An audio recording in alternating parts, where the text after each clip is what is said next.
Hello student, apex की online class में फिर से आपका स्वागत है स्टूडेंट। तो स्टूडेंट हम पॉलिटी को डिस्कस कर रहे थे। तो पॉलिटी में हम कौन सा टॉपिक पढ़ रहे थे? राज्यसभा। राज्यसभा। तो राज्यसभा के बारे में हम पढ़ रहे थे स्टूडेंट। तो आज हम राज्यसभा को आगे कंटिन्यू करेंगे। तो स्टूडेंट सबसे पहले हम बात करें, अगर राज्यसभा के हम पढ़े थे कल चेयरमैन। राज्यसभा का चेयरमैन कौन होते हैं? हमेशा भारत के उपराष्ट्रपति, vice president of India. Rajya Sabha के अध्यक्ष भारत का उपराष्ट्रपति होता है, बट ये मेंबर नहीं होते, बट नॉट मेंबर।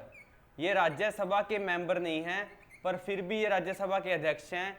क्या है भी, राज्यसभा के बारे से रिलेटेड जितने भी बिल वगैरह मामले होते हैं उन सभी को हैंडल कौन करता है? राज्यसभा को संबोधित करते हैं भारत के उपराष्ट्रपति। लेकिन ये किसी भी बिल में अपना वोट नहीं दे सकते, इनको वोट देने का अधिकार नहीं है। और एक होते हैं राज्यसभा में डिप्टी चेयरमैन। कल हमने पढ़ा था, एक कौन होता है राज्यसभा में? चेयरमैन, जो भारत के उपराष्ट्रपति। एक होता है डिप्टी चेयरमैन। जो ये डिप्टी चेयरमैन चुना जाता है राज्यसभा में, ये तो मेंबर होता है। ये मेंबर जो ये टोटल मेंबर्स होते हैं उनमें से एक मेंबर के बीच में ही चुना जाता है। कौन? Deputy chairman. ये खुद मेंबर भी होता है राज्यसभा का, लेकिन भारत के उपराष्ट्रपति मेंबर नहीं होते राज्यसभा के। तो आगे देखते हैं हम क्या है स्टूडेंट। आगे हम देखते हैं क्या है इसके बारे में, राज्यसभा के बारे में पढ़ते हैं आगे। अब देखो स्टूडेंट क्या है, अगर हम बात करें, अब आज हम बात करते हैं राज्यसभा की पावर्स की। आज हम पावर्स के बारे में डिस्कस करते हैं कि राज्यसभा के पास कौन कौन सी पावर है, कौन कौन सी शक्तियां हैं राज्यसभा के पास। तो राज्यसभा के पास दो मुख्य पावर्स हैं। देखो स्टूडेंट क्या होता है, राज्यसभा के पास कौन कौन सी पावर्स हैं। पहले है all India services, Akhil Bharatiya सेवाएं, ऑल इंडिया सर्विसेज। और दूसरा है नेशनल इंटरेस्ट। हम समझते हैं स्टूडेंट इनको नेशनल इंटरेस्ट।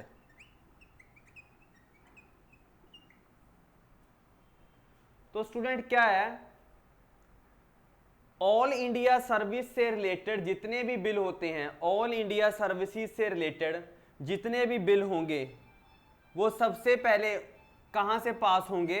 राज्यसभा से। तो राज्यसभा में क्या है, उन बिल से रिलेटेड वो क्या है, कोई भी चेंजेस कर सकता है, ना कि लोकसभा। ऑल इंडिया सर्विसेज में तीन प्रकार की सर्विसेज होती हैं स्टूडेंट। पहली कौन सी होती है? IAS, Indian administrative service. एक होती है IPS, इंडियन पुलिस सर्विस। एक होती है IFS, इंडियन फॉरेस्ट सर्विसेज। तो ऑल इंडिया सर्विस से रिलेटेड जितने भी बिल होते हैं वो सबसे पहले, जो बिल के बारे में जो मुद्दा है, वो सबसे पहले जो बिल है वो कौन से हाउस से स्टार्ट होगा? राज्यसभा से। ऑल इंडिया सर्विसेज से रिलेटेड जितने भी बिल पास होंगे वो सबसे पहले कहां से स्टार्ट होंगे? राज्यसभा से। अगर हम पहले बात करें all India service, all India service के बारे में कौन से आर्टिकल में, ऑल इंडिया सर्विस के लिए कौन सा आर्टिकल है? पहले अगर हम स्टूडेंट पार्ट करें, हमने पढ़ा था service under union and states. हमने जो पार्ट्स की बात की थी, तो हमारा पार्ट नंबर 14 है, उसमें हमारे भारत की सर्विसें बताई हुई हैं, service under union and states. Union और स्टेट में कौन कौन सी सर्विसेज होती हैं। तो उसके लिए आर्टिकल कितने थे? 309 से लेकर 323 तक थे आर्टिकल। अगर अब मैं बात करूं ऑल इंडिया सर्विस, क्वेश्चन आता है ऑल इंडिया सर्विस के बारे में कौन से आर्टिकल में दिया हुआ है, तो इसके लिए आर्टिकल है 312। तो ऑल इंडिया सर्विस का जो प्रोसेस है, इन तीनों सेवाओं के बारे में कौन से आर्टिकल में दिया हुआ है? 312। तो क्या है स्टूडेंट, ऑल इंडिया सर्विस से रिलेटेड जितने भी बिल पास होते हैं, जितने भी कानून बनाने का अधिकार है, उस पर कानून बनाने का अधिकार किसके पास है? राज्यसभा के पास है। तो सबसे पहले बिल कहां से स्टार्ट होगा? राज्यसभा से ही बिल स्टार्ट होगा, ऑल इंडिया सर्विस से रिलेटेड। दूसरा क्या है पावर राज्यसभा के पास? दूसरी पावर है इनके पास नेशनल इंटरेस्ट। नेशनल का मतलब होता है राष्ट्रीय, इंटरेस्ट का मतलब होता है लोकहित, राष्ट्र के हित के लिए। तो क्या है स्टूडेंट, देखते हैं क्या बात है इसमें। अब मान लो स्टूडेंट, मैंने आपको बताया था हमारे 3 तरह की लिस्ट होती हैं। एक होती है यूनियन लिस्ट, एक होती है स्टेट लिस्ट, एक होती है कॉन्करेंट लिस्ट। यूनियन लिस्ट में जितने भी सब्जेक्ट्स होंगे उन पर कानून बनाने का अधिकार किसका होता है? यूनियन गवर्नमेंट का। स्टेट लिस्ट में जितने भी सब्जेक्ट्स होंगे उन पर कानून बनाने का अधिकार किसका है? स्टेट गवर्नमेंट का। और कॉन्करेंट लिस्ट में जितने भी सब्जेक्ट होते हैं उन पर कानून बनाने का अधिकार दोनों का होता है, union government plus state government. अगर हम बात करें, जब मान लीजिए स्टेट लिस्ट में क्या है, जब कोई भी कानून बनाती हैं, मान लो वो कानून हमने पूरे इंडिया पर लागू करना है। मान लो इंडिया में हमने कोई ऐसा कानून है जो क्या है, मान लो किसी स्टेट ने अपनी स्टेट में एक कानून बनाया जो क्या है उस स्टेट में सभी लोगों को पसंद आया। अब इंडिया चाहता है कि जो वो कानून है, जो स्टेट लिस्ट में जो सब्जेक्ट था जिस पर इन्होंने कानून बनाया था उस स्टेट ने, वो चाहते हैं भी ये बाकी स्टेटों में भी कानून को अप्लाई किया जाए।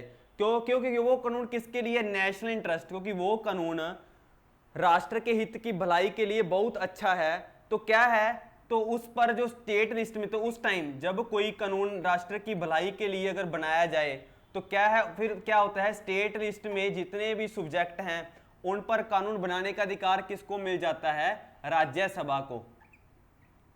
मान लो अगर कोई स्टेट लिस्ट में कोई भी सब्जेक्ट है, मान लो अगर हमने सब्जेक्ट मान लिया एक्स कर लिया, सपोज एक्स कोई सब्जेक्ट है स्टेट लिस्ट में, और वो सब्जेक्ट क्या है, अगर वो सब्जेक्ट नेशनल, उस सब्जेक्ट को पर कानून बनाने से अगर देश की भलाई होती है, तो फिर स्टेट लिस्ट में जो भी सब्जेक्ट होंगे उस पर कानून कौन बनाएगी उस टाइम? राज्यसभा। तो राज्यसभा को स्टेट लिस्ट में दिए गए सब्जेक्टों पर कानून बनाने का अधिकार मिलता है। कब मिलता है? जब किस चीज की बात आए? राष्ट्र के हित की बात आए। तो क्या है, स्टेट लिस्ट में दिए गए सभी विषयों पर राज्यसभा कानून बना सकती है। लेकिन कैसे? वो तब तक कानून बनाएगी, मान लो कितने मेंबर हैं राज्यसभा में? 245 मेंबर होते हैं टोटल। अगर 2/3 मेंबर अगर राज्यसभा के 200 टोटल मेंबरों में से 2/3 मेंबर्स मंजूरी दे दें, 2/3 मेंबरों की परमिशन मिल जाए हमें कि हाँ 2/3 मेंबर हाँ में जवाब दे दें, तो हम स्टेट लिस्ट में दिए गए सभी सब्जेक्टों पर राज्यसभा कानून बना सकती है। इसके लिए क्या है? पार्लियामेंट। तो ये प्रोसेस है कि राज्यसभा स्टेट लिस्ट में दिए गए सभी विषयों पर कानून बना सकती है। जब नेशनल इंटरेस्ट की बात आए तो उसे बनाने के लिए कितने लोगों की परमिशन चाहिए? 2/3। राज्यसभा के टोटल मेंबरों का 2/3 परमिशन मिलेगी, तभी क्या है, वो स्टेट लिस्ट में दिए गए सब्जेक्ट पर कानून बना सकती है। ये जो प्रोसेस है सारा, इसके बारे में आर्टिकल कितने में दिया हुआ है? 249। क्योंकि हमने बताया है पार्ट नंबर 11 की बात करें हम, तो उसमें क्या है, relation between union and state. तो उसमें स्टेट 245 से लेकर 263 तक आर्टिकल हैं पार्ट 11 में। तो क्या है, ये एक रिलेशन हो गया। ये रिलेशन किसका हो गया? स्टेट लिस्ट में दिए गए कानूनों का। किससे? राज्यसभा से। तो क्या है भी, स्टेट लिस्ट में दिए गए सभी विषयों पर राज्यसभा कानून बना सकती है जब नेशनल इंटरेस्ट की बात आए, और तब बना सकती है जब 245 टोटल मेंबरों में से 2/3 मेंबर उस बिल को मंजूरी दे दें, तो बना सकते। तो ये सारा प्रोसेस किसने आर्टिकल में लिखा हुआ है? Article number 249। तो आर्टिकल 249 में इसका प्रावधान दिया हुआ है। आगे देखो स्टूडेंट क्या है, तो ये थी पावर ऑफ राज्यसभा की पावर्स। पहली थी भी ऑल इंडिया सर्विस से रिलेटेड जितने भी बिल होंगे उन पर कानून बनाने का अधिकार किसका होगा? राज्यसभा का। आर्टिकल का ऑल इंडिया सर्विस के लिए कितना नंबर आर्टिकल है? 312। और एक है नेशनल इंटरेस्ट, जब कभी भी पूरे देश में कोई ऐसा कानून बनाए जो लोगों की भलाई के लिए हो। तो क्या है, अगर वो मान लो कोई ऐसा कानून बनाना है, पूरे देश में लागू करना है, जो क्या है देश की भलाई के लिए हो, और वह जो कानून है, वो जो सब्जेक्ट है, वो यूनियन लिस्ट में नहीं है बल्कि स्टेट लिस्ट में है। तो हमने बात की अभी स्टेट लिस्ट में तो कानून स्टेट गवर्नमेंट ही बनाएगी, पर जब वो नेशनल इंटरेस्ट की बात आए तो स्टेट लिस्ट में कानून बनाने का अधिकार मिल जाता है किसको, राज्यसभा को। तो वो राज्यसभा कब अधिकार यूज करेगी, जब टोटल मेंबरों में से 2/3 मेंबर उनको परमिशन दे दे कानून बनाने की। तो क्या है उसके लिए कितने नंबर आर्टिकल में लिखा हुआ है, 249 में। तो ये थी राज्यसभा की पावर्स के बारे में, पावर ऑफ राज्यसभा। आगे देखो स्टूडेंट क्या है, आगे हम बात करें भी राज्यसभा की। देखो बात करें सबसे ज्यादा मेंबर, जो सबसे ज्यादा सीटें हैं, the maximum number of seat in Rajya Sabha.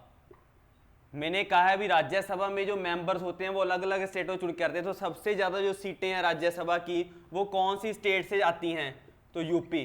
तो यूपी से कितने मेंबर जाते हैं राज्यसभा के, 31। तो यूपी में से 31 मेंबर जाते हैं राज्यसभा का मेंबर बनने के लिए। अगर हम पंजाब की बात करें तो पंजाब में कितने मेंबर जाते हैं राज्यसभा के लिए, 7। तो ऐसे अलग अलग स्टेटों से अलग अलग मेंबर भेजे जाते हैं राज्यसभा के लिए। तो ये जो मेंबर्स हैं वो किस बेस पे होते हैं, on the base of census. जिस स्टेट की जनगणना पॉपुलेशन ज्यादा होगी वहां से अधिक मेंबर भेजे जाएंगे राज्यसभा के लिए। आगे देखो स्टूडेंट क्या है, अगर हम सबसे कम की बात करें, अगर हम सबसे कम स्टेटों की बात करें भी राज्यसभा की सबसे कम सीटें, भी राज्यसभा के सबसे कम मेंबर कौन सी स्टेट से जाते हैं, तो राज्यसभा के सबसे कम मेंबर्स कितने हैं, 1 मेंबर। भी ऐसी कौन सी स्टेट्स हैं भारत की जिनमें से एक मेंबर जाता है राज्यसभा के लिए। तो उसे याद रखने के लिए एक ट्रिक है, आप लिखो पहले एक वर्ड है तमन्ना। एक वर्ड कौन सा है, तमन्ना। इसमें स्टेटों के नाम है, इन स्टेटों से राज्यसभा का एक मेंबर जाता है राज्यसभा में मेंबर बनने के लिए। अगर हम टी की बात करें तो त्रिपुरा एक राज्य का नाम है, इसमें से 1 मेंबर जाता है राज्यसभा में। ए से कौन सा हो गया, ए से लिखो स्टूडेंट अरुणाचल प्रदेश। ए से कौन सा हो गया, अरुणाचल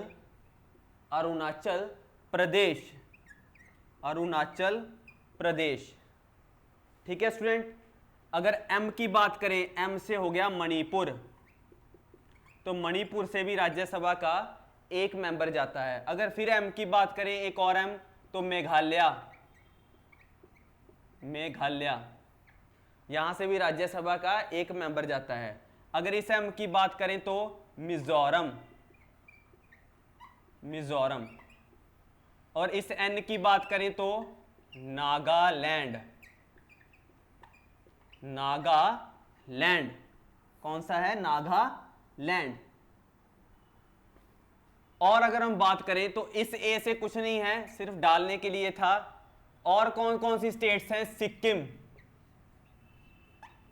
सिक्किम एक राज्य है, उसमें भी राज्यसभा का 1 मेंबर जाता है राज्यसभा की सीट के लिए। और लास्ट स्टेट कौन सी रहेगी, गोवा। तो गोवा से भी कितने मेंबर जाते हैं, 1 मेंबर भेजा जाता है राज्यसभा के लिए गोवा से। ठीक है स्टूडेंट। और मैंने बताया है कि राज्यसभा के जो मेंबर्स होते हैं वो 2 तरह के होते हैं, इलेक्टेड और नॉमिनेटेड। पिछले लेक्चर में डिस्कस किया है। तो जो इलेक्टेड मेंबर्स होते हैं वो तो एक तो स्टेटों से जाएंगे, और एक यूटी, जिन जिन यूटियों में विधानसभा होगी वहां से मेंबर भेजे जाते हैं इलेक्शन के लिए। हम बात करें अब ऐसी कौन सी यूटी है जिसमें से राज्यसभा का 1 मेंबर भेजा जाता है, तो वो यूटी है पौंडीचेरी। तो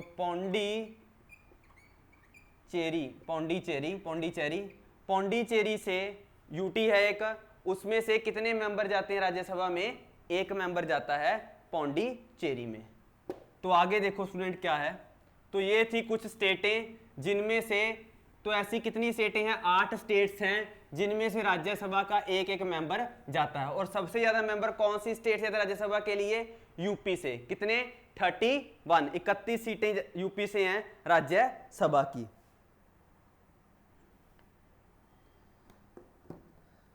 तो आगे देखो स्टूडेंट क्या है, तो ये था स्टूडेंट हमारा राज्यसभा के बारे में। तो हमने राज्यसभा जो हमारा लेक्चर है वो क्या हुआ, कंप्लीट हो चुका। तो हमने राज्यसभा के बारे में जितना पता था हमने पूरा डिटेल में देख लिया, जितना एग्जाम पॉइंट ऑफ व्यू से इंपॉर्टेंट था वो हम सबने राज्यसभा के बारे में डिस्कस कर लिया। तो हमारा अगला टॉपिक आज हम कौन सा शुरू करेंगे? अगला हमारा टॉपिक है, हेडिंग डालो लोकसभा। अगला हेडिंग डालो स्टूडेंट, कौन सा है? लोकसभा। तो लोकसभा हेडिंग डालो, स्टार्ट करते हैं।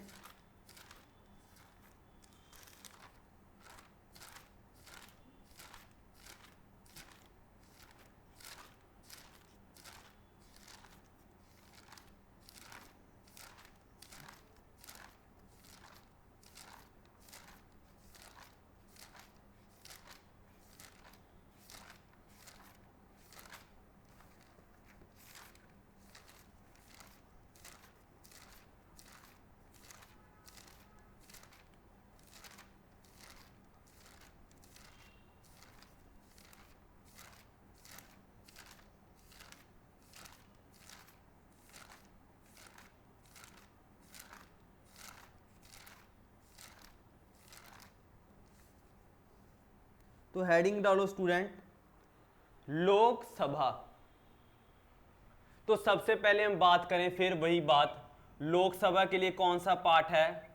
Part number 5। क्योंकि पार्ट नंबर 5 किसके बारे में है स्टूडेंट? Central government. कहां से? आर्टिकल 52 से 151। तो हमने पहले पढ़ा राज्यसभा के लिए आर्टिकल कितना था? 80। और लोकसभा कि भारत में एक लोकसभा होनी चाहिए, तो इसका प्रोसेस कौन से आर्टिकल में? Article number 81। तो लोकसभा के लिए कौन से अनुच्छेद में दिया हुआ है? हमारे आर्टिकल नंबर 81 में लोकसभा के प्रावधान के बारे में लिखा हुआ है। आगे देखो स्टूडेंट क्या है, आगे हम देखेंगे अब क्या होता है।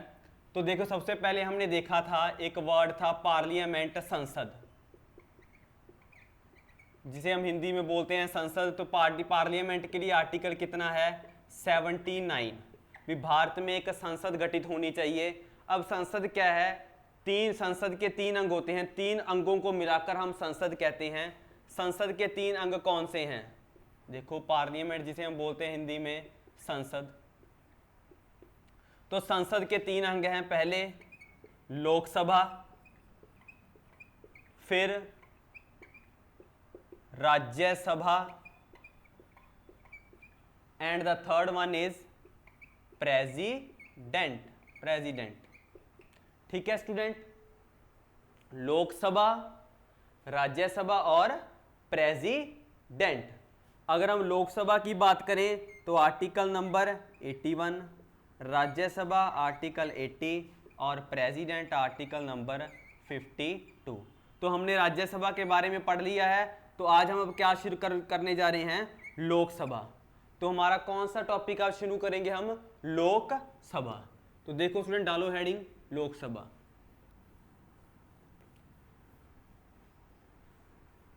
वही प्रोसेस है स्टूडेंट, सबसे पहले हम क्या देखेंगे, जैसे हमने राज्यसभा में पढ़ा था वैसे ही हम क्या पढ़ेंगे लोकसभा में? Other name of Lok Sabha. Lok Sabha के और कौन कौन से नाम हैं? Other name of Lok Sabha. देखो स्टूडेंट हमने पहले राज्यसभा में क्या कहा था? राज्यसभा का इंग्लिश में नाम होता है काउंसिल ऑफ स्टेट। स्टेट क्यों कहते हो? क्योंकि अलग अलग स्टेटों से मेंबर चुनकर आते हैं राज्यसभा में, इसलिए हम कहते हैं काउंसिल ऑफ स्टेट। अगर हम लोकसभा की बात करें तो लोकसभा के पहला नाम क्या इसे हम बोलते हैं? House of people. लोगों का हाउस है, क्योंकि देखो स्टूडेंट आम पब्लिक के द्वारा, आम पब्लिक जो हमारी आम जनता है, आम लोग हैं, वो वोट डालकर लोकसभा में मेंबर भेजते हैं। तो क्या इसलिए हम इसे क्या कहते हैं? House of people. तो पहला नाम क्या है लोकसभा का? हम क्या बोलते हैं? हाउस ऑफ पीपल कहा जाता है इंग्लिश में लोकसभा को। दूसरा क्या है स्टूडेंट, इसे और क्या कहा जाता है? इसे हम बोलते हैं पॉपुलर हाउस। इसे हम बोलते हैं पॉपुलर हाउस। और क्या नाम है इसका स्टूडेंट? Popular house. अब देखो स्टूडेंट, पॉपुलर हाउस क्यों कहते हैं? पॉपुलर का मतलब होता है फेमस, जिसके बारे में न्यूज में चर्चा चलती रहती है। पॉपुलर हाउस इसलिए कहा जाता है क्योंकि जो लोकसभा के इलेक्शंस हैं वो डायरेक्ट होते हैं। कैसे लिए जाते हैं? Direct election. देखो स्टूडेंट, मैंने कहा था डायरेक्ट इलेक्शन का मतलब होता है जहां पर आम जनता को वोट देने का अधिकार हो। तो आम जनता जब वोट डालती है तो उसकी क्या है? पॉपुलैरिटी बढ़ती है। तो क्या है, इसलिए पॉपुलर हाउस का, क्योंकि इसके इलेक्शन क्या होते हैं? डायरेक्ट इलेक्शंस होते हैं, इसलिए इसे हम क्या कहते हैं? Popular house. Third name, third कैसे और क्या कहते हैं? Temporary house. थर्ड इसे और क्या कहा जाता है? Temporary house. आगे लिखो स्टूडेंट, क्या है थर्ड? इसे हम क्या बोलते हैं? Temporary house. क्यों स्टूडेंट ये टेम्पररी हाउस कहा जाता है? क्योंकि देखो, हम अगर बात करें लोकसभा के कार्यकाल की बात करें कि लोकसभा का टाइम पीरियड कितना होता है, तो लोकसभा का कार्यकाल होता है 5 साल का, 5 ईयर्स। 5 सालों के बाद दोबारा चुनाव लिए जाते हैं, दोबारा चुनाव होते हैं लोकसभा के। तो लोकसभा का टाइम पीरियड वैसे तो 5 साल है, लेकिन वह समय से पहले भी डिसॉल्व हो सकती है। समय से पहले भी क्या है, जो लोकसभा है वो क्या हो सकती है? डिसॉल्व मीनिंग भंग हो सकती है। जो लोकसभा है वो समय से पहले भी क्या हो सकती है? भंग हो सकती है। इसलिए इसे हम क्या बोलते हैं? Temporary house. इसको समझने के लिए हम देखते हैं स्टूडेंट क्या है डिसॉल्व का मीनिंग क्या होता है। देखो स्टूडेंट क्या है, देखो मान लेते हैं लोकसभा है, यहाँ पे लोकसभा की 100 सीटों पर इलेक्शन हो रहे हैं। मान लेते हैं हम 100 सीटें हैं, वैसे नहीं, हम सपोज करते हैं समझने के लिए भी लोकसभा में कितनी सीट्स हैं? 100 सीटों पर इलेक्शन हो रहे हैं पूरे भारत में। और हम तीन पार्टियां इंक्लूड करते हैं, मेजर 3 पार्टियां। वैसे तो और बहुत सारी पार्टियां चुनाव में हिस्सा लेती हैं लोकसभा में, लेकिन हम 3 पार्टियां मानकर चलते हैं। कौन कौन सी? बीजेपी, कांग्रेस और आम आदमी पार्टी। सबसे पहले तो देखो लोकसभा में 100 सीटें हैं, तो किसको लोकसभा में मान लो किसकी सरकार बनेगी, किसके पार्टी की सरकार बनेगी, उसके लिए कितनी सीटें को जीतना जरूरी है? तो जितनी सीटें होती हैं उसका 50% + 1। लोकसभा में जितनी भी सीटें होती हैं उसमें 50% + 1, जितने इतनी सीटें जीत ली उसकी लोकसभा में सरकार बन जाती है। अगर हम 100 की बात करें, 100 का 50% निकालो, कितना आ गया? 50, और 1 जोड़ो उसमें, क्या हो गया? 51। तो 100 में जिसको 51 सीटें मिल गई उसकी क्या हो जाएगी? उसकी सरकार बन जाएगी लोकसभा में। अब मान लो बीजेपी की 55 मिल गए, इनको मिल गए 30 सीटें, कांग्रेस को आ गई और 15 आ गई आम आदमी को। तो लोकसभा में किसकी सरकार बन गई? मौजूदा बीजेपी ने अपनी सरकार चुन ली, क्योंकि बीजेपी के पास क्या है स्टूडेंट? इनके पास क्या है? लोकसभा में बहुमत है, मेजॉरिटी है, ज्यादा सीटें हैं। ठीक है स्टूडेंट। अब मान लो देखो स्टूडेंट 55 मतलब क्या है? 100 में क्या है? लोकसभा में क्या है? 55 एमपी 55 मेंबर ऑफ पार्लियामेंट किनके हैं? बीजेपी के। 30 एमपी बन गए कांग्रेस के, 15 एमपी बन गए आम आदमी पार्टी के। अब सुन देखो, अब 55 मेंबर जब बन जाते हैं, अब इन 55 मेंबरों में से एक मेंबर क्या बनेगा? भारत का प्रधानमंत्री। इनमें से एक मेंबर को भारत का प्राइम मिनिस्टर चुना जाता है, एक बनता है इसमें से प्राइम मिनिस्टर, और बाकी अदर मिनिस्टर भी बनते हैं स्टूडेंट। अब मान लो स्टूडेंट क्या होता है, देखो स्टूडेंट क्या है, जितने भी लोकसभा में मेंबर जीत कर आते हैं, मान लो बीजेपी के 55 मेंबर्स एमपी बन गए। अब इन 55 के 55 मेंबर तो मंत्री तो नहीं बनेंगे, मंत्री के जितने डिपार्टमेंट हैं, जितने मंत्री डिपार्टमेंट हैं हमारे, उतने बनेंगे। मान लो हमारे क्या है, भारत में हम सपोज करते हैं भारत में 20 डिपार्टमेंट हैं, तो इन 55 में से वो 20 मेंबरों को क्या बनेंगे? उनमें से 20 मेंबरों को मंत्री बनाया जाएगा और उनमें से एक को प्रधानमंत्री बनाया जाएगा। भी मान लीजिए जो मंत्री होते हैं, क्या है, भी लोकसभा में जो मंत्री हैं, ये मंत्री भी हैं और साथ ही ये लोकसभा के मेंबर भी हैं, एमपी भी हैं। इसलिए क्या है, यहां सरकार बन गई। अब मान लो ये 55 मेंबरों में से मान लो 6 मेंबरों ने क्या कर दिया, रिजाइन दे दिया 1 साल बाद। मान लो आज सरकार बन गई, कुछ महीनों के बाद इनमें से 6 मेंबर छोड़कर चले गए पार्टी को, तो इनके पास कितनी सीटें रह गई? 49। तो क्या सरकार किसकी बनती है? जिसके पास 51 होती, तो इनके पास 51 तो रही नहीं, तो फिर क्या होगी? ये लोकसभा क्या हो जाएगी? डिसॉल्व हो जाएगी, भंग हो जाएगी। ऐसे होता है, लोकसभा भंग हो जाती है टाइम से पहले भी, समय से पहले भी भंग हो सकती है। देखो स्टूडेंट, तो लोकसभा को हम क्या बोलते हैं? टेम्पररी हाउस, क्योंकि ये समय से पहले भी भंग हो सकती है। क्यों? क्योंकि क्या है, हमने ये पढ़ी हैं सीटें, जैसे 55 बीजेपी को, 30 कांग्रेस को, 15 आम आदमी को, तो 55 सीटें आ गई, तो लोकसभा में सरकार बीजेपी की बन गई। मान लो बाद में इसमें 6 मेंबर रिजाइन कर चले गए, तो कितने मेंबर रह गए? 49। तो सरकार बनाने के लिए 51 चाहिए, तो इनकी मेजोरिटी क्या हो गई? कैंसिल हो गई। तो क्या होगी? लोकसभा क्या हो गई? डिसॉल्व हो गई। तो इसलिए हम इसे क्या बोलते हैं? Temporary house. आगे देखो स्टूडेंट क्या है, और इसको किस नाम से जाना जाता है? The fourth one is lower house, और इसका चौथा नाम क्या है? क्या बोलते हैं हम इसको? लोअर हाउस, निम्न सदन। लोअर हाउस, निम्न सदन।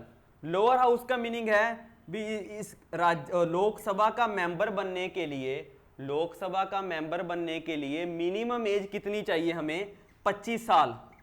जैसे राज्यसभा का मेंबर बनने के लिए कितनी थी स्टूडेंट? 30 ईयर्स।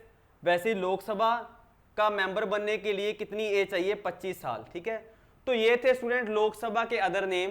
पहला हाउस ऑफ पीपल, क्यों कहते हो? कि लोगों द्वारा चुने जाते हैं मेंबर। दूसरा पॉपुलर हाउस इसलिए कहा जाता है क्योंकि यहां पर डायरेक्ट इलेक्शंस होते हैं। टेम्पररी हाउस इसलिए कहते हैं क्योंकि समय से पहले भी सरकार भंग हो सकती है। चौथा लोअर हाउस इसलिए कहते हैं क्योंकि इसका मेंबर बनने के लिए मिनिमम एज कितनी चाहिए?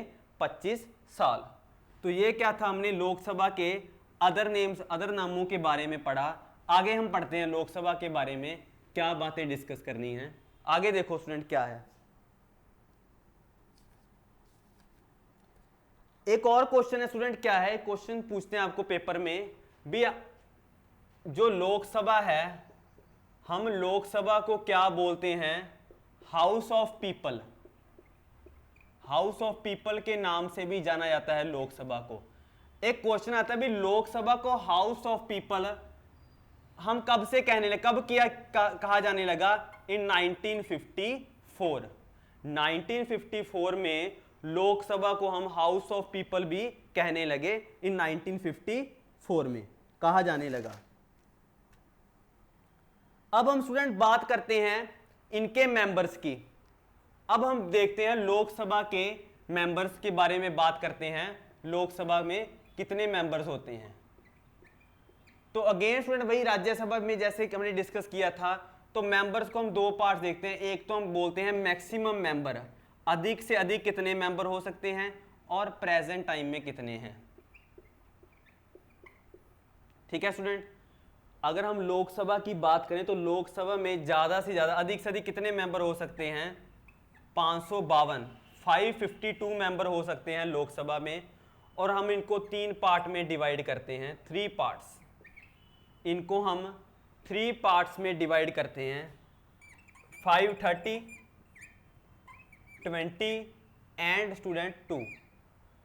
जो 530 मेंबर होते हैं लोकसभा के, वो तो चुने जाते हैं स्टेट्स से, वो तो स्टेट्स से चुने जाते हैं स्टूडेंट। जो 20 मेंबर्स होते हैं, ये कहाँ से चुने जाते हैं? ये आते हैं यूटी से, यूनियन टेरिटरी से। और जो 2 मेंबर्स होते हैं, इन्हें नॉमिनेट किया जाता है। ये कौन से मेंबर होते हैं? 2, इन्हें हम बोलते हैं एंग्लो इंडियंस। एंग्लो इंडियंस, तो उनके लिए नॉमिनेट रिजर्व होती, नॉमिनेट, इनको नॉमिनेट करता कौन है? 2 मेंबर्स को, भारत का राष्ट्रपति, प्रेसिडेंट। भारत का राष्ट्रपति नॉमिनेट करता है 2 मेंबर्स को। कौन से? एंग्लो इंडियन समुदाय के 2 मेंबर्स को नॉमिनेट किया जाता है लोकसभा में। अगर हम बात करें तो राष्ट्रपति, अगर क्वेश्चन आ जाए how many total members nominate by president, राष्ट्रपति के द्वारा टोटल कितने मेंबर नॉमिनेट किए जाते हैं, उन्होंने लोकसभा या राज्यसभा नहीं पूछा, टोटल मेंबर कितने हो गए, तो टोटल मेंबरों की बात करें तो 12 तो राज्यसभा में नॉमिनेट करता है और 2 लोकसभा में, तो टोटल कितने हो गए स्टूडेंट, 14 मेंबर। तो total member nominated by president द्वारा कितने मेंबर नॉमिनेट किए जाते हैं, 14, 12 राज्यसभा में और 2 लोकसभा में। राज्यसभा में ऐसे 4 field, literature, arts, science and social science. Lok Sabha में 2 कौन से, एंग्लो इंडियन समुदाय के लोगों को हम कहते हैं एंग्लो इंडियंस। अब स्टूडेंट इससे पढ़ने से पहले एक वर्ड आता है एंग्लो इंडियंस। देखो एंग्लो इंडियंस का वर्ड क्या है, एंग्लो का मतलब है यूरोपियंस। देखो हमारे भारत में 5 यूरोपियंस आए थे, पुर्तगीज, डच, ब्रिटिश, डेनिश और फ्रेंच। देखो उन्होंने, कई अंग्रेज जो थे उन्होंने भारत में बहुत सालों तक रहे थे, वो तकरीबन अपनी सारी उम्र उन्होंने भारत में ही उन्होंने व्यतीत की। तो इन्होंने वहाँ यहाँ रहकर कुछ भारतीय महिलाओं से शादी भी की थी कुछ अंग्रेजों ने, तो उनकी जो संतान होगी, उनका जो वंश होगा, या जो से एक यूरोपियन लोग ने हमारी इंडियन वुमेन से मैरिज की है, तो उनकी जो वंश होगा, उनकी जो संतान होगी, उसे हम क्या बोलेंगे, एंग्लो इंडियन। लेकिन स्टूडेंट इसमें क्या है, एक तो क्या है, एंग्लो इंडियंस किसे बोलते हैं, जितने भी यूरोप, कल ब्रिटिश नहीं, अकेले ब्रिटिश ही, यूरोपियंस। और यूरोपियन में क्या है, एंग्लो इंडियंस से बोलते हैं जो ये यूरोपियन होगा वो मैन होना चाहिए। अगर कोई आदमी, अगर कोई European person man Indian women से शादी करेगा तो उसका वंश कहलाएगा एंग्लो इंडियन। मान लो कोई यूरोपियन लेडी हमारे इंडियन पर्सन से विवाह करेगी, उसे हम एंग्लो इंडियन। ये प्रावधान दिए हुए हैं संविधान में कि यूरोपियन लोगों की तरफ से मैन होना चाहिए और इंडिया के लोगों की तरफ से वुमेन होनी चाहिए। तो इनसे जो चाइल्ड होगा वो क्या कहलाएगा, एंग्लो इंडियन। तो उनके 2 मेंबर्स को नॉमिनेट करता है कौन, भारत का राष्ट्रपति। अगर हम वर्तमान में बात करें, एक एक्ट्रेस है प्रीति जिंटा, तो उन्होंने विवाह किया है कि यूके यूरोपियन पर्सन से, तो उनका जो चाइल्ड होगा हम उसे क्या कहेंगे, एंग्लो इंडियंस। तो एंग्लो इंडियंस के लिए 2 सीटें नॉमिनेट की जाती हैं लोकसभा में उनके लिए।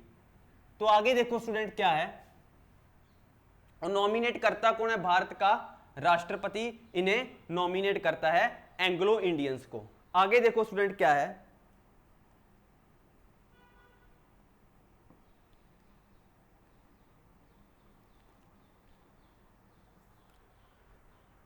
तो ये तो हो गया मैक्सिमम सीटों की बात। 530 सीटें राज्यों से, 20 केंद्र शासित प्रदेशों से और 2 नॉमिनेट मेंबर एंग्लो इंडियन राष्ट्रपति। अब हम आते हैं प्रेजेंट टाइम की बात करते हैं। प्रेजेंट टाइम में क्या इसका प्रोसेस, प्रेजेंट टाइम में कितने मेंबर हैं लोकसभा में। अगर हम प्रेजेंट की बात करें तो प्रेजेंट में कितने मेंबर हैं, 545। तो इनके भी 3 पार्ट हुए।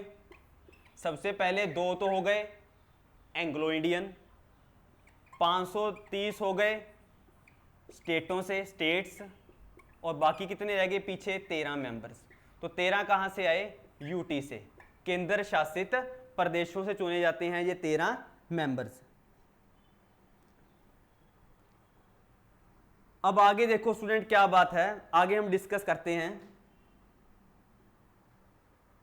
अब स्टूडेंट हम बात करें कि अगर हम राज्यसभा में पढ़े थे भी, राज्यसभा में यूटी से भी मेंबर जाते हैं, पर जिन यूटी में विधानसभा होती है, जिन यूटी में विधानसभा होगी, सिर्फ उन्हीं यूटी में से मेंबर चुने जाएंगे राज्यसभा के लिए। लेकिन लोकसभा में ऐसा प्रावधान नहीं है। उसमें क्या है, जितनी भी यूटीज होंगी सभी यूटी में से मेंबर चुने जाएंगे। मान लो वर्तमान में 9 यूटीज हैं, पहले 7 थी ऐसे, तो जितनी भी यूटी है, मान लो चलो वो तो अब घटती बढ़ती गई, वो करंट का क्वेश्चन आ गया, पर जितनी भी यूटी होगी, चाहे उसमें विधानसभा हो चाहे ना हो, तो उनमें से मेंबर चुने जाएंगे किसके लिए, लोकसभा के लिए। तो ये था स्टूडेंट प्रेजेंट टाइम की उसकी डिवाइडेशन, 530, 13 और 2। आगे देखो स्टूडेंट क्या है, अगर हम बात करें, अगर हम लोकसभा की बात करें तो लोकसभा का गठन कब हुआ, गठन मतलब मेड, गठन का मतलब कब बनी, लोकसभा कब बनी थी। देखो स्टूडेंट अगर हम बात करें, हमारा संविधान लागू हुआ 26 जनवरी 1950 को, हम हिस्टोरिकल बैकग्राउंड में देख चुके हैं क्या था। देखो स्टूडेंट जब हमने संविधान लागू किया तब उस टाइम संविधान को कौन चला रहे थे? उस टाइम अभी इलेक्शंस तो हुए नहीं। जिन लोगों ने संविधान सभा के जो मेंबर्स थे, जिन्होंने संविधान तैयार किया था, उन्होंने तकरीबन 2 सालों तक, मतलब क्या था, उन्होंने 26 जनवरी 1950 को संविधान लागू हुआ। लागू होने के बाद क्या है, देश में अब शासन कौन चला रहे थे? जो संविधान सभा के मेंबर्स थे। तो अगर हम बात करें जनरल इलेक्शन की, तो अगर हम बात करें भारत में सबसे पहले इलेक्शंस कब हुए? 1951 में। तो 1951 से इलेक्शंस, जनरल इलेक्शन शुरू हुए। तो 1951 इस टाइम पीरियड तक जो संविधान सभा के मेंबर्स थे, उन्होंने सरकार को, देश को चलाया था। 1951 में जनरल इलेक्शंस हुए और उसके बाद क्या हुआ? फिर इलेक्शंस के बाद क्या हुआ? लोगों ने अपना वोट डाली पहली बार लोकसभा के लिए। तो लोकसभा बनकर कब तैयार हुई? लोकसभा गठन कब हुआ? 17 अप्रैल 1952, 1952 में लोकसभा बनकर तैयार हुई थी। कब? अगर क्वेश्चन आ जाए लोकसभा का गठन कब हुआ? 17 अप्रैल 1952। तो लोकसभा बनी कब? ए। और अगर हम फर्स्ट मीटिंग की बात करें, the first meeting of Lok Sabha, अगर हम बात करें भी लोकसभा की पहली मीटिंग कब हुई? उसकी पहली मीटिंग हुई 13 मई 1952 को, 1952 को। तो लोकसभा का गठन हुआ 17 अप्रैल 1952 को और पहली मीटिंग हुई लोकसभा की 13 मई 1952 को। क्या हुई? इसकी पहली मीटिंग हुई। आगे देखो स्टूडेंट क्या है, आगे एक बहुत और इंपॉर्टेंट एक क्वेश्चन बनता है स्टूडेंट। क्या है क्वेश्चन? देखते हैं, हम डिस्कस करते हैं भी। जब हमारी देखो, आज हमारे प्रेजेंट टाइम में लोकसभा के कितने मेंबर्स हैं? 545 हैं और मैक्सिमम कितने हो सकते हैं? 552। अब जब लोकसभा बनी थी, कब बनी? 17 अप्रैल 1952 को। तब कितने मेंबर थे लोकसभा में? तब लोकसभा में मेंबर स्टार्टिंग में, अगर हम बात करें भी जब लोकसभा बनी, when Lok Sabha was made, initially कितने मेंबर, हाउ मेनी मेंबर्स, कितने मेंबर थे लोकसभा में? 489। ये बहुत बार क्वेश्चन आ सकता है भी जब लोकसभा बनी तब मेंबर कितने थे? 449। और आज कितने हैं स्टूडेंट? 545। तो आज मेंबरों की संख्या कितनी है? 545। तो देखो स्टूडेंट, ठीक है, ये थी। आगे देखो स्टूडेंट क्या है,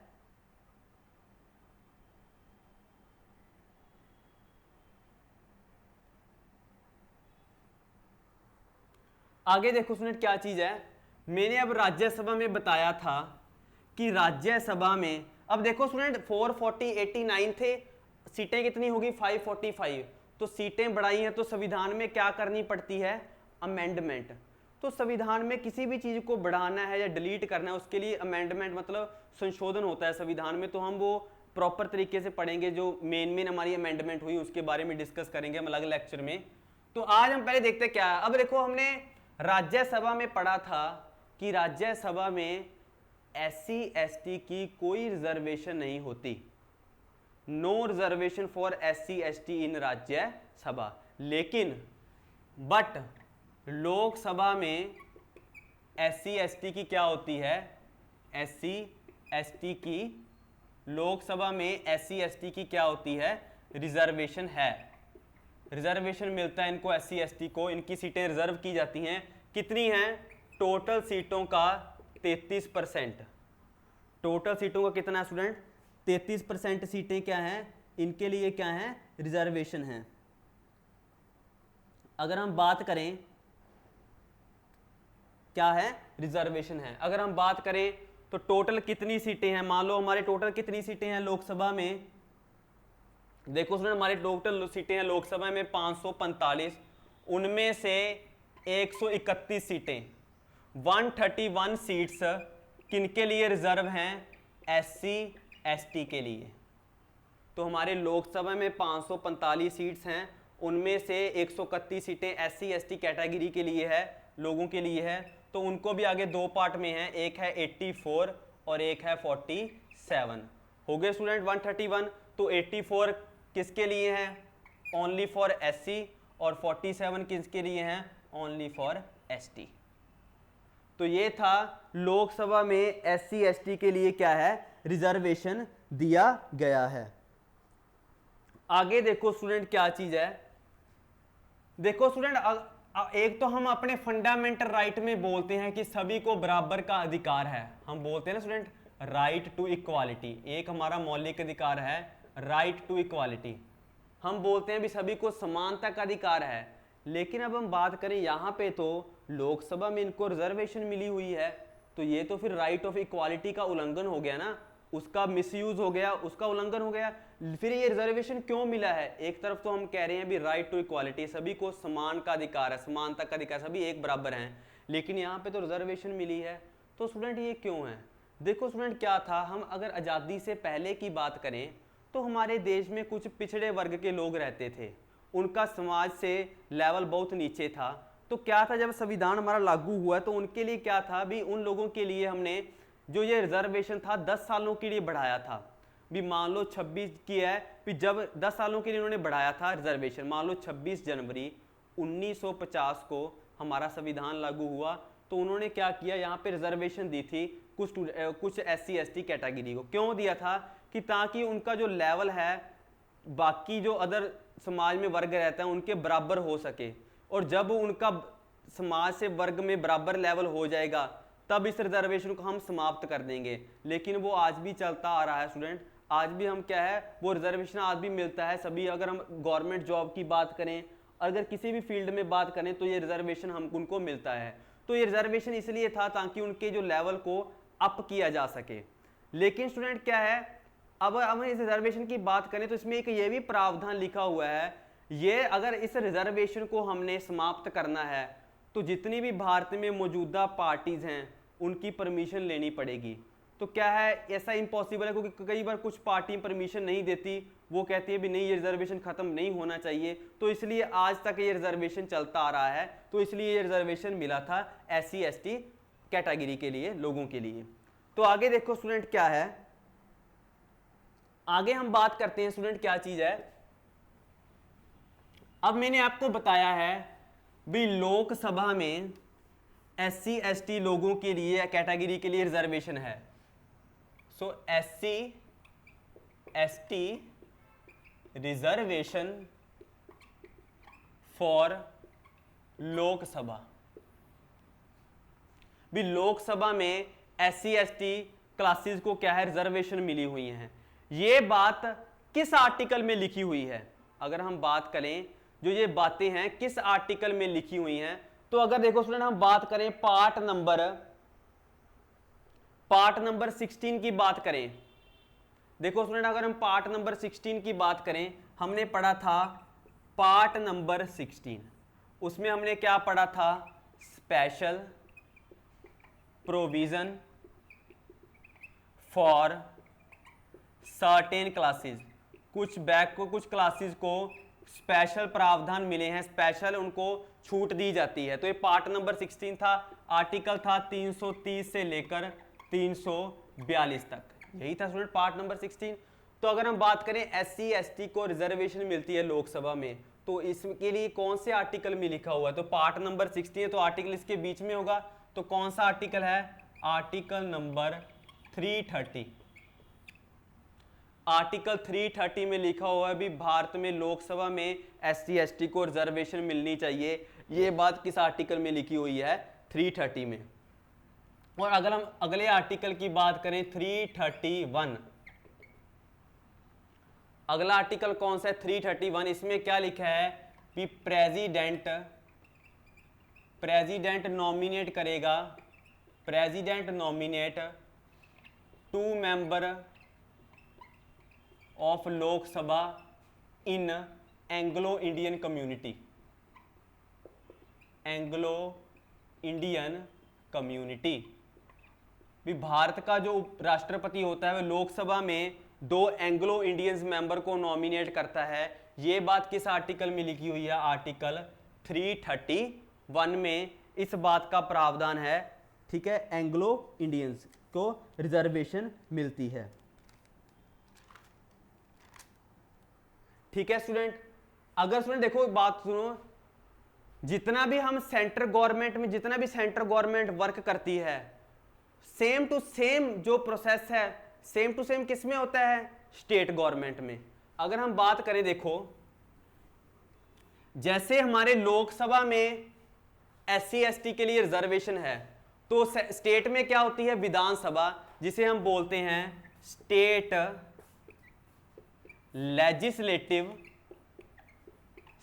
लेजिस्लेटिव असेंबली। जैसे लोकसभा में SC ST को रिजर्वेशन मिलता है, सेम स्टेट में किसको मिलता है, विधानसभा को। तो विधानसभा में भी SC ST के लिए क्या होती है, रिजर्वेशन होती है। ये किसमें आर्टिकल में लिखा हुआ, आर्टिकल नंबर 332। 330 किसके लिए, लोकसभा के लिए। लोकसभा सेंट्रल गवर्नमेंट का पार्ट है। सेम टू सेम स्टेट में क्या होती है, स्टेट लेजिस्लेटिव असेंबली, जिसे हम बोलते हैं विधानसभा। तो उसमें भी SC ST का रिजर्वेशन है, तो उसके लिए आर्टिकल नंबर कितना है, तो उसके लिए आर्टिकल है स्टूडेंट 332। अगर हम अगले आर्टिकल की बात करें, आर्टिकल नंबर 333, जैसे राष्ट्रपति लोकसभा में 2 मेंबर्स को नॉमिनेट करता है, एंग्लो इंडियंस को, वैसे ही स्टेट में कौन नॉमिनेट करता है। जैसा सेंट्रल गवर्नमेंट में राष्ट्रपति रोल प्ले करता है, स्टेट में कौन करता है, गवर्नर। तो गवर्नर स्टेट में एक मेंबर, जैसे राष्ट्रपति 2 मेंबर्स को नॉमिनेट करता है लोकसभा में, वैसे ही क्या है, गवर्नर विधानसभा में एक मेंबर को नॉमिनेट कर सकता है, किसको, एंग्लो इंडियंस को। एक मेंबर नॉमिनेट करेगा, किसको, एंग्लो इंडियन। अगर उस स्टेट में कोई एंग्लो इंडियंस होगा तो कर सकता है वो एक मेंबर नॉमिनेट। किस आर्टिकल में लिखा हुआ है, आर्टिकल नंबर 333 में क्या है, governor can nominate one member of Vidhan Sabha in Anglo Indian community. कौन सा आर्टिकल है, 333। तो स्टूडेंट क्या था, ये था लोकसभा के बारे में। अब कल कंटिन्यू करेंगे, तो आज के लिए बस इतना ही। तो आगे नेक्स्ट लेक्चर में हम लोकसभा कंटिन्यू करेंगे। ठीक है स्टूडेंट, थैंक यू स्टूडेंट्स।